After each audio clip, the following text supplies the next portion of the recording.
Everybody has been talking about this because it is so unusual. It's not every day that you hear about a hurricane, especially here in Southern California. So we want to make sure people know what to do, know what to expect.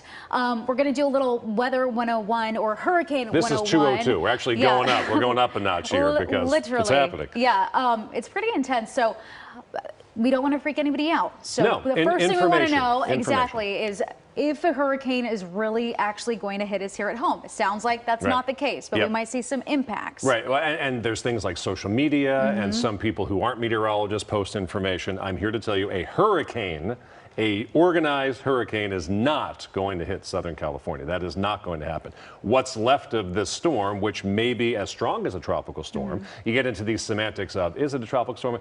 Doesn't matter anymore. There's rain and wind coming our way, but is a hurricane going to hit Southern California? The answer is no. So we were looking through a lot of the questions that people were searching online because they're so curious about this storm and what it means for them. So one of the biggest questions, just the history. Has a hurricane ever hit California? Could a hurricane ever hit California? We talk about, you know, the increase in temperatures in the ocean. So could that have an impact for us years from now? What are your thoughts? Well, I could throw it back by saying, could you win the Powerball?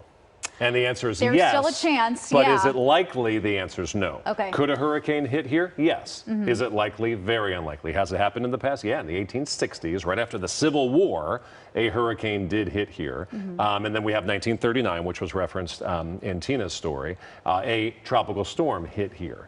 Back then, there were no forecasts, so people not only freaked out, they had no idea what to do, and a lot of people lost their lives. Now we can let you know to prepare you. Warmer ocean water is literally the gasoline for hurricane. That's how they get their energy. So as the world warms and as oceans warm, that small chance of a hurricane hitting here increases, but it's still very, very small. And this is something that I was actually talking to Marcy about because she grew up in Florida, and she was saying the second you hear about that, you know that the water is going to fuel that thing and it could continue to grow. That's not the case for us here. For us, we thankfully, well, when you go to the beach, you might be like, oh man, I wish our water was a little bit warmer. That is exactly the reason why hurricanes, even if they're heading directly toward us, if I drew a line between this hurricane and your house, there's a 99.99% chance it wouldn't make it here. And the reason why is that it needs that energy it pulls from the ocean to keep it alive. And we don't have that here because our ocean water usually runs in the mid to upper 60s. It's got to be in the upper 70s or warmer, which in Florida and Texas and Louisiana, that's a given. For us, the water's too cold. So the storm begins to lose power. And typically by the time they make it here, yeah, there's going to be thunderstorms and wind, but it's not going to be a tropical storm or hurricane anymore. It lost its fuel. It's like, you know, we get less energy when we're hungry. Well, think of a hurricane becoming a starved hurricane because it lost its food source. You know, I feel like I've been seeing spaghetti models. Is that what it's called? Where the track is kind of going all over the place. And no, I know. I was just thinking, it made me think about that because you see that and you see where it started and the potential tracks or different directions it could possibly go. So where did this actually start?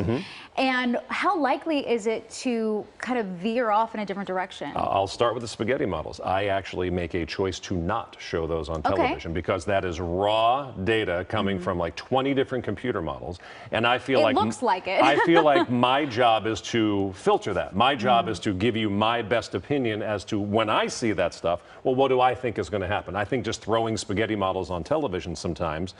Confusing. It looks one, it's like confusing, a mess. and two, it's like I don't. It almost makes it sound like I don't want to do my job because I'm not giving you any information other than that's what the computer says.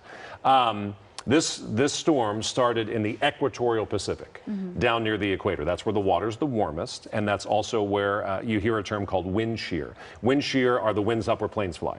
And a storm needs energy at the bottom of the storm, but it also needs an exhaust, like a car needs an exhaust to get the bad stuff out. Tropical systems also need an exhaust at the top of the storm. When you get stronger wind shear, it kind of like is covering the exhaust and not allowing it to get rid of the stuff it doesn't want. So there's less wind shear and warmer ocean water down by the equator. Now this storm will move into an environment where there's more wind shear and there's not as much warm water, making it weaker. That's why storms typically don't make it here. You're very good at explaining this, by the way. I used to, you know, like I said before, I used to cover this, and I've worked in a lot of places, but a lot of them get tropical systems a lot more often than here. Little did I know that in Los Angeles, there would be this happening this year. I will say a lot of strange things have happened since you moved to Southern California. Not blaming you, but just it's putting the two things together. Yeah. Going back to what I was saying earlier about people searching online for different things. So a lot of people are searching specific places and how those areas will be impacted. So a lot of them, San Diego, I'm guessing that's just because people have weekend plans. Let's go through them. So San Diego, Disneyland, Cabo, there are also you just some hit about places in the Bay 800 Area. miles of coastline. So we'll start with San Diego. Okay. Very wet, very windy, closer to the center of the storm, 40, 50 mile per hour wind gusts, really a washout Sunday and Monday.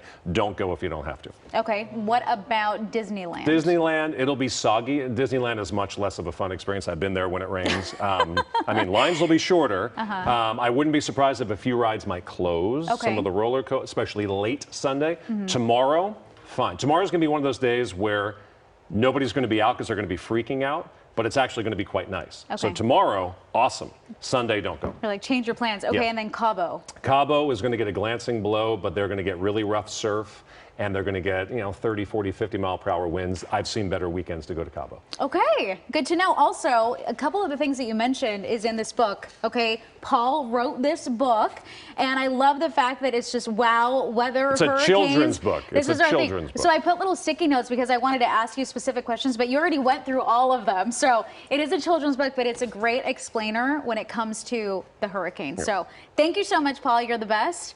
And, we might put a link up on our website so people know where to get this thing. I'm not opposed to that. Okay, perfect. Thank you so much. Stick with us because Paul is going to be watching this. All of our meteorologists are going to be watching this as well. You can find more information on kcalnews.com. There you'll also find interactive radar and a full 7-day forecast and much, much more. So stick with us for everything having to do with Hurricane Hilary.